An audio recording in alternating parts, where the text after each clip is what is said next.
Hello ನಮಸ್ಕಾರ ಎಲ್ರಿಗೂ. ಇವತ್ತಿನ ರೆಸಿಪಿ ನಾನು ಕೋಕಮ್ ರಸಮ್ ಅಥವಾ ಸಾರು ಅಥವಾ ಪುನರ್ಪುಳಿ ಸಾರು ಅಂತಲೂ ಹೇಳ್ತಾರೆ. ಇದನ್ನು ಮಾಡ್ತಾಯಿದ್ದೀನಿ. ಇಲ್ಲಿ ನಾನು ಈ ಕೋಕಮ್ ಇದು ಸಿಪ್ಪೆನ ಒಣಗಿಸ್ಬಿಟ್ಟು ನಿಮಗೆ ಈ ಥರ ಸಿಗುತ್ತೆ, ಸೇಲ್ ಮಾಡ್ತಾರೆ ಶಾಪಲ್ಲಿ. ನಾನು ಅದನ್ನೇ ತೊಗೊಂಡಿದ್ದೀನಿ ಇಲ್ಲಿ. ಇಲ್ಲಾಂದರೆ ನೀವು ಇದು ಕೋಕಮ್ ಜ್ಯೂಸ್ ಸಿಗುತ್ತೆ, ಆದರೆ ಯಾವ ಥರ ಶುಗರ್ ಎಲ್ಲ ಹಾಕಿರ್ಬಾರ್ದು, ಪ್ಲೇನ್ ಕೋಕಮ್ ಜ್ಯೂಸನ್ನು ತಗೊಳ್ಳಿ.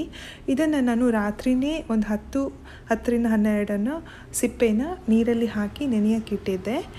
ಸೊ ಇಲ್ಲಾಂದರೆ ರಾತ್ರಿ ನೀವು ನೆನೆ ಹಾಕಿಲ್ಲ ಅಂದರೆ ಬೆಳಿಗ್ಗೆ ಒಂದು 3 ಅವರ್ಸ್ ಆದರೂ ನೆನೆಸಿಡಿ. ಅದನ್ನೆಲ್ಲ ಸ್ಕ್ವೀಸ್ ಮಾಡಿಬಿಟ್ಟು ಆ ಜ್ಯೂಸನ್ನು ನೀವು ಸಪ್ರೇಟ್ ಮಾಡಿಕೊಂಡು ತೆಗೆದಿಡಬೇಕು. ಇವಾಗ ಪ್ಯಾನಿಗೆ ಒಂದು ಸ್ವಲ್ಪ ಎಣ್ಣೆ ಹಾಕ್ಕೊಳ್ಳಿ. ಎಣ್ಣೆ ಹಾಕಿಬಿಟ್ಟು ಒಗ್ಗರಣೆಗೆ ನಾವು ಇವಾಗ ರೆಡಿ ಮಾಡ್ತಾಯಿದ್ದೀವಿ. ಸ್ವಲ್ಪ ಸಾಸಿವೆ, ಆಮೇಲೆ ಕೆಂಪುಮೆಣಸಿನ್ಕಾಯಿ, ಸ್ವಲ್ಪ ಕರಿಬೇವು ಸೊಪ್ಪು, ಬೆಳ್ಳುಳ್ಳಿ, ಹಾಗೆ ಒಂದೇ ಒಂದು ಹಸಿರು ಮೆಣಸಿನ್ಕಾಯಿ ತೊಗೊಂಡಿದ್ದೀನಿ.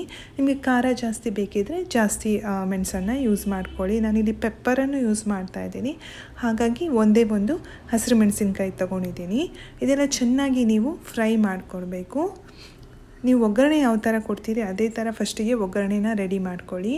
ಆಮೇಲೆ ನಾನಿಲ್ಲಿ ಕೋಕಮ್ ಜ್ಯೂಸನ್ನು ಹಾಕ್ಕೊಳ್ತಾ ಇದ್ದೀನಿ. ಇದನ್ನು ಸ್ವಲ್ಪ ಕಸ ಎಲ್ಲ ಇರಬಾರ್ದು, ಚೆನ್ನಾಗಿ ಸೋಸಿಬಿಟ್ಟು ತಗೊಳ್ಳಿ. ಇವಾಗ ಒಂದು ಸ್ವಲ್ಪ ಬೆಲ್ಲ ಹಾಕ್ಕೊಳ್ತಾ ಇದ್ದೀನಿ. ತುಂಬ ಹುಳಿ ಇರುತ್ತೆ, ಸೊ ಹಾಗಾಗಿ ಒಂದು ಸ್ವಲ್ಪ ಬೆಲ್ಲ ಹಾಕ್ಕೊಳ್ಳಿ, ಟೇಸ್ಟ್ ಚೆನ್ನಾಗಿರುತ್ತೆ. ಸ್ವಲ್ಪ ಉಪ್ಪು ಹಾಕಿಬಿಟ್ಟು ಒಂದು 10 ನಿಮಿಷ ಇದನ್ನು ಸ್ವಲ್ಪ ನೀರು ಹಾಕ್ಕೊಳ್ಳಿ. ಒಂದು 1 ಗ್ಲಾಸಷ್ಟು ನೀರು ಬೇಕಾಗುತ್ತೆ. ಹಾಕಿಬಿಟ್ಟು ಇದನ್ನು ಚೆನ್ನಾಗಿ ಕುದಿಸ್ಕೊಳ್ಬೇಕು.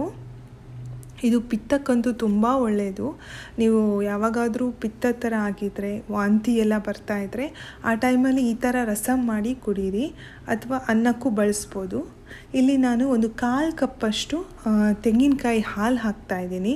ಇದು ಬೇಡ ಅಂದರೆ ನೀವು ಸ್ಕಿಪ್ ಮಾಡ್ಬೋದು, ಬಟ್ ಹಾಕಿದರೆ ಸ್ವಲ್ಪ ಡಿಫ್ರೆಂಟ್ ಆಗಿರುತ್ತೆ, ಹಾಗೆ ಟೇಸ್ಟು ತುಂಬ ಚೆನ್ನಾಗಿರುತ್ತೆ. ವೈಟ್ ರೈಸ್ ಜೊತೆ ಎಲ್ಲ ತುಂಬ ಚೆನ್ನಾಗಿ ಇದು ಕಾಂಬಿನೇಷನ್.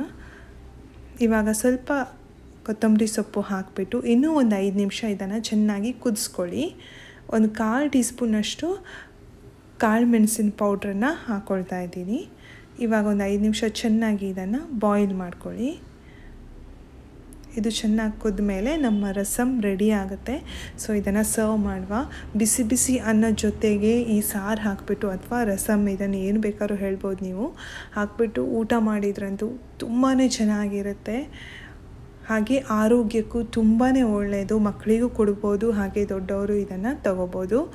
ಸೊ ಈ ರೆಸಿಪಿನ ನೀವು ಖಂಡಿತವಾಗಿ ಟ್ರೈ ಮಾಡಿ ನನಗೆ ಹೇಗಾಗಿದೆ ಅಂತ ಕಮೆಂಟ್ ಬಾಕ್ಸಲ್ಲಿ ತಿಳಿಸಿ. ನಿಮ್ಮೆಲ್ಲರಿಗೂ ಈ ರೆಸಿಪಿ ಇಷ್ಟ ಆದರೆ ಪ್ಲೀಸ್ ಲೈಕ್ ಮಾಡಿ, ಶೇರ್ ಮಾಡಿ. ಹಾಗೆ ಇನ್ನೂ ನನ್ನ ಚಾನಲ್ಗೆ ಯಾರೆಲ್ಲ ಸಬ್ಸ್ಕ್ರೈಬ್ ಆಗಿಲ್ಲ ಪ್ಲೀಸ್ ಸಬ್ಸ್ಕ್ರೈಬ್ ಮಾಡ್ಕೊಳ್ಳಿ. Thank you.